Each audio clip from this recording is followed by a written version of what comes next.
আসসালামু আলাইকুম বন্ধুরা, কেমন আছেন সবাই? আশা করি ভালো আছেন। আমি আল্লাহর রহমতে ভালো আছি। আজকে আমার আলোচনার বা ভিডিওর মূল আলোচ্য বিষয় হচ্ছে, অনেক ভাই আমাকে ইউটিউব চ্যানেল খোলার পর থেকে ফোন করতেছেন, ভাই এই ইউরোপে কি অবৈধভাবে গিয়ে সেটেল হওয়া যায় কিনা? অবৈধ কয়েকটা পন্থা হয়। কেউ ট্যুরিস্ট বিষয়ে গিয়ে ১ মাস পরে অবৈধ হয়ে যাচ্ছেন, এটাও একটা অবৈধ অভিবাসী। কেউ ভূমধ্যসাগর পাড়ি দিয়ে যাচ্ছেন, কেউ বা ধরেন আপনি মানে সাধারণ নিয়ম অনুসারে আমি যে কথাগুলো বলতেছি, বিভিন্নভাবে অবৈধ হওয়া যায়। তো সেই অবৈধ ওই ইয়েতে যা অবস্থান করার পর আপনি কি সেখানে বৈধ হইতে পারবেন, বা এটা আসলে বাস্তবিক কতটুকু সম্ভব হবে, এই জিনিসগুলো নিয়ে আলোচনা করার জন্য অনেকেই আমাকে বলছেন। তো এই জন্য আজকের আমি এই ভিডিওতে বাস্তবিক কিছু বিষয় আপনাদের সামনে তুলে ধরবো।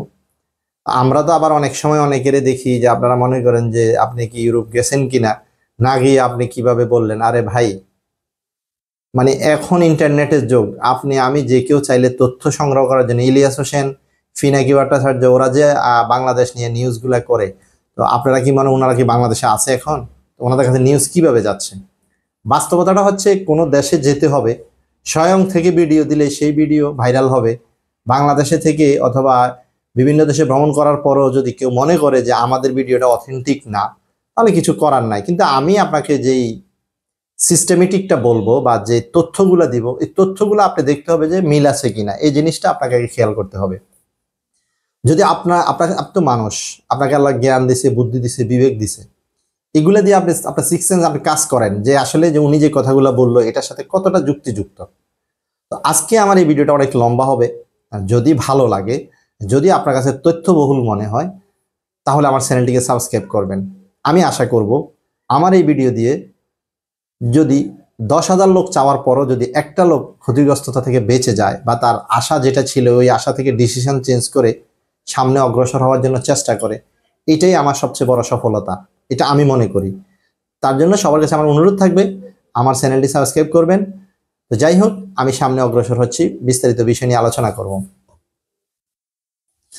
আমার আলোচনা দেখেন, অতীতে ইউরোপ মানে আমরা কল্পনা দেখতাম যে ইউরোপ মানে অনেক সুন্দর দেশ, ওখানে বৈধ অবৈধ ভূমধ্যসাগর পাড়ি দিয়ে যে কোনোভাবে, অর্থাৎ একেবারে ফাঁকির মতো টুপ করে দেয় বিদেশে পড়ে গেলেই আমি ইউরোপে একটা সময় বৈধ হয়ে যাব এবং কারিগরি টাকা কামাইতে পারবো। হ্যাঁ ভাই, এটা ছিল। এটা হিসাব করতে হবে আপনাকে ২০১০ সালের আগে এই সকল কাহিনী হইতো। কোনো রকম ইউরোপে ঢুকতে পারলে আপনি যে কোনোভাবে হোক এই জিনিসগুলো করতে পারতেন। এখন আমরা ইউরোপে গেছি, বাঙালি বলেন, ইন্ডিয়ান বলেন, শ্রীলঙ্কার বলেন, যারাই গেছি তারা এখন ইউরোপকে অনেকটাই, মানে ইউরোপিয়ান মানুষগুলো অনেকটাই সচেতন হয়ে গেছে। আপনি কিছুদিন আগে দেখছেন বা শুনছেন টিভিতে, অথেন্টিক নিউজ হিসেবে যেটা দেখছেন, যে বাংলাদেশিদেরকে অন্যত্রে, ইতালিতে বা যায় যে কোনো দেশে অবৈধ যারা আছে তাদেরকে অন্যত্রে সরিয়ে রাখা হবে এবং মামলা চলমান থাকবে। চলমানের পর মামলায় জিতলে সে ইতালিতে ঢুকতে পারবে, নাহলে সে ওখান থেকে বাংলাদেশে ব্যাক আসতে হবে। এটা কিন্তু অতীতে ছিল না, এটা ওদের রুলসে ছিল না, মানবাধিকার। এরপর আগে ভূমধ্যসাগর পাড়ি দিলে অনেক সময় দেখা শুনতাম যে ওরা রিসিভ করে করতে, এখন শুনি একেবারে নিউজে শুনতেছি যে ওরা চেষ্টা করে যে ব্যাগ পাঠাই দিতে। আপনি ডুবে মরে যাবেন না কি হবেন এটা ওরা চিন্তাও করবে না। আচ্ছা, যাই হোক, পরবর্তী কথা হচ্ছে যে আসলে ভাই বৈধ বা অবৈধ হবেন এই বিষয়গুলো নিয়ে আমি যে বিষয়টা বলবো, আপনি একটু চিন্তা করেন। আগের কথা তো, আগের মতো সুযোগ সুবিধা কাজ কাম এগুলো তো নাই, কিন্তু বর্তমানে যে পজিশন, পর্তুগালে সেফ এন্ট্রি ছিল, ওখানে যাইয়া সকল অবৈধ যারা ছিল তারা সেফ এন্ট্রি মেরে পরে আস্তে ধীরে ৮ বছর ১০ বছর পরে ভিসা পাসপোর্ট লাগাইয়া তারপরে বাংলাদেশে আসতে পারতো, কিন্তু ওইটাও বন্ধ হয়ে গেছে। আর আছে স্পেন। স্পেনে অনেক সময় বলে যে দীর্ঘ ২ বছর বা ৩ বছর থাকলে, তাও অনেক জটিল একটা অবস্থা। হ্যাঁ, করতে পারবেন, পারবেন না সেটা না। এরপর হচ্ছে ফ্রান্স। ফ্রান্সের রাজনৈতিক আশ্রয়, এটা অনেক দীর্ঘমেয়াদী পরিকল্পনা, এবং এই কেস হেরে গেলে একবার দুইবার তৃতীয়বার আপনাকে ফিরে আসতে হবে।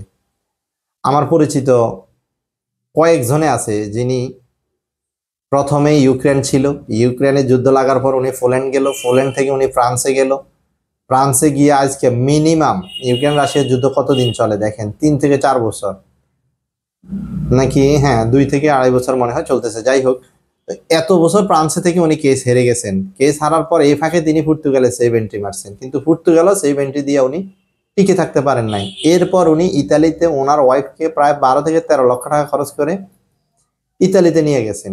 ওখানে ওনার ওয়াইফের মাধ্যমে উনি ওনার কাগজপত্র করার চেষ্টা করতেছেন। আদৌ আজকে ভিডিও যখন আমি করতেছি এখন পর্যন্ত উনি করতে পারে নাই।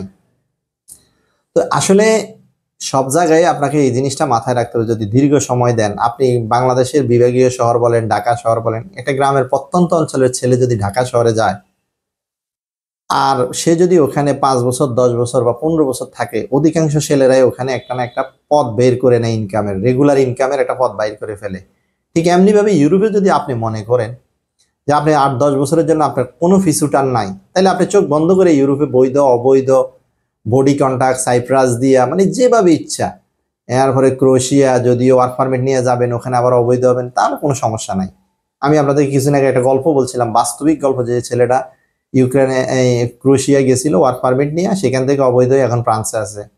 এটা নিয়ে আমি একটা ভিডিও করছিলাম ক্রোয়েশিয়ার। যাই হোক, চাইলে আমার চ্যানেলে আছে, দেখে নিতে পারেন।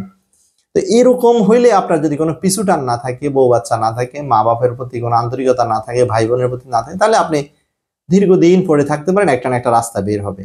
সেটেল হওয়ার বিষয়টা সম্পূর্ণ 2012 সালের আগেই শেষ হয়ে গেছে। এখন যা আছে, মাঝখানে কিছুদিন পর্তুগাল ছিল, 6-7 মাস আগে সেই দরজাটাও বন্ধ করে দিচ্ছে। তো এই জন্য আমি বলবো যে আসলে আপনাদের যে প্রশ্ন, ইউরোপে গিয়ে কি সেট হওয়া যায়, স্থায়ী হওয়া যায় অবৈধভাবে, আমি আগেও বলছি অবৈধভাবে। আরে ভাই, বৈধভাবে ক্রোয়েশিয়া যাইও তো এখন অবৈধ হয়ে আছে, রোমানিয়া গিয়া বৈধভাবে এখন অবৈধ হয়ে আছে। এটি নজিরবিহীন, মানে একেবারে অ্যাভেলেবেল ঘটনা। মানে আমি না বললো আপনাদের আত্মীয় স্বজন আছে, ওদের থেকেও জানতে পারবেন, এটা স্বাভাবিক। ভাই বন্ধু বান্ধবের মধ্যে অনেকেই যায়। এই জন্য আমি বলবো যে আসলে কোনো অবৈধ পন্থায় ভালো না। আর আমরা যেরকম মনে করি যে একেবারে ইউরোপীয় ইউনিয়ন মানে আপনাকে খুব হাতের পুতুল বানাইয়া রাখবে, ওরা খুবই মানবিক, বাস্তবতার সাথে পুরাই বেমিল। এটি আপনাদেরকে কে বলছে? আপনারা এই জিনিসগুলো বুঝতে হবে ভাই। এভাবে মানুষের আবেগ নিয়ে খেলা করা উচিত না। আপনারা যে যা মনে করতেছেন যে আসলে ইউরোপে মানে টাকা উঠতেছে গিয়ে ধরবেন, বাস্তবতা সেটা নয়। এই জন্য আমি আমার বক্তব্য অনুসারে আমার ভিডিওতে সবসময় আমি নেগেটিভ সাইডটা তুলে ধরি, পজিটিভ আছে। আপনি পর্তুগালে কি চুরি হয় না বলেন? পর্তুগালে আমার এক বন্ধু সাইকেল রেখে দিয়েছে, ও সাইকেল চুরি করে ফেলছে। পর্তুগালে, রোমানিয়া বা বিভিন্ন দেশ থেকে কিছু লোক আসে, ওরা পকেট মাইর দেয়। তো আপনি কি মনে করেন সব ভালো হয়ে গেছে ওখানে? না, আপনাকে বিভিন্ন দেশে, আমার দেশের মতোই প্রত্যেকটা দেশের মানুষ খারাপ ভালো মিলেই থাকবে। এই জন্য আমি আপনাদের কাছে আশা করি বলবো যে আপনারা যা মনে করতেছেন যে যাই পারমিট নিয়ে থাকা যায় কিনা, আমার উত্তর হচ্ছে থাকা যায়, তবে সেটা ভাই অনেক দীর্ঘ সময় স্ট্রাগল করতে হবে। আর এই স্ট্রাগল যদি আপনি করতে পারেন, তাইলে আপনি যে কোনো ইউরোপের যে কোনো দেশে ট্যুরিস্ট ভিসায় গিয়ে অবৈধ হয়ে ভবিষ্যতে সেট হইতে পারবেন। কেউ যদি বলেন আমার ভাই আছে, আমার বাপ আছে, আমি বললাম ভাই বাপ না, আরো কেউ থাকলো, ওদের নিয়ম অনুসারে আপনাকে কাগজপত্র করতে হবে। এটা হচ্ছে বাস্তবতা। আমরা এরকম কানাডা নিয়ে অনেক করছি, অনেক কিছু হয়েছে, কানাডা গেলেই সব কিছু হয়েছে। কানাডায় আমার এক বড় ভাই এখনো ঝুলে আছে, ওনাকে থাকার জন্য 3 বছরের পারমিট দিছে, এখন উনি দেশে আসতে পারবে না। আমি বললাম কবে আসতে পারবেন? আল্লাহ জানে, ওনার মেয়ে বিয়ে দিতে হবে, কিন্তু উনি কইতেছে যে কিছু করার নাই, আমি টাকা পাঠাইলে ওর বিয়ে হবে, আমি তো যাইতে পারবো না। ওই রকম যদি আপনার চোখ বন্ধ করে পরিবারকে ত্যাগ করে সিদ্ধান্ত নেন, তাইলে আপনি পারবেন ইউরোপের জন্য, আপনি সেটেল হইতে পারবেন কোনো না কোনো দিন, একদিন না একদিন আপনি সেটেল হবেন। এটা হচ্ছে আমার মূল বক্তব্য।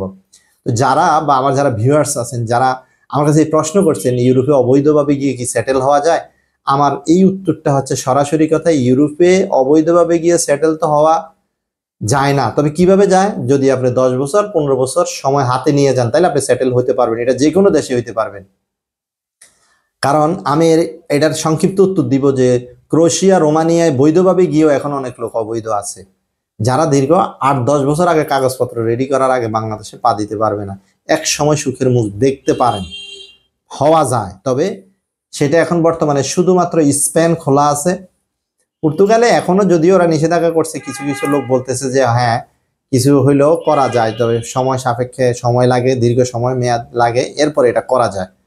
তো আপনাদের কাছে আমার এইটুকু অনুরোধ থাকবে ভাই, 10 টাকা বেশি গেলেও, 10 লাখ টাকা বেশি গেলেও আপনারা বৈধভাবে যে কোনো দেশে যান, কোনো সাগর পাড়ি, ওই আপনাদেরকে বডি কন্ট্রাক্ট সাইপ্রাস গিয়ে ওখান থেকে পার হয়ে যাবেন রোমানিয়া গিয়ে। ভাই জীবনটা অনেক ছোট, অনেক কষ্টের একটা জীবন। আপনারা ইউরোপে যারা ধর্মীয় যারা মুসলমান আছেন, তারাও একটা জিনিস চিন্তা করবেন, ওখানের বিষয়গুলো, আপনাদের নামাজ রোজা এগুলা কিভাবে হচ্ছে, এগুলো দেখতে হবে আপনাকে।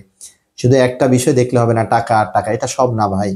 আমি নিজে বললাম আমার প্রাইভেটে, আমি বলি আমারও তো ইচ্ছা আছে ইউরোপ যাওয়ার, কিন্তু ইউরোপ যেতে হলে যে আমি সব ত্যাগ দিয়ে, পরিবার ত্যাগ দিয়ে, আত্মীয় স্বজন, ফ্যামিলি, মানে কি বলবো, যাদের ভালোবাসার মানুষগুলোকে ছেড়ে, এটা কোনোদিনও সম্ভব না আমি মনে করি। বাস্তবিক অর্থে আমাদেরকে যেতে হলে খুব সুন্দর, মানে বৈধ পন্থায় যেতে হবে, এবং কোন কোন দেশ এগুলো রেশিও দেখতে হবে, কোন দেশে গেলে বর্তমানে আপনি ভালোভাবে দীর্ঘ সময় না রেখে, মানে ইচ্ছা করলে 2 মাস বা 3 মাস, 4 মাস বা 1 বছর পরে আপনি টিআর পাবেন, টেম্পোরারি রেসিডেন্সিয়াল পাবেন, এমন দেশগুলো বেছে আপনারা চয়েস করেন। অনেক মানুষ যাচ্ছে বিদেশে, কেউ না কেউ কোনো না কোনো ভাবে যাচ্ছে, তার ভাই আছে, কারো বস আছে, কারো খালাতো ভাই আছে, কারো বোন জামাই আছে, এরকম মাধ্যম, অথেন্টিক মিডিয়াগুলোর মাধ্যম দিয়ে যাওয়ার চেষ্টা করেন। আশা করি সফল হবেন। ভালো থাকবেন। আল্লাহ হাফেজ। আসসালামু আলাইকুম ওয়া রাহমাতুল্লাহি।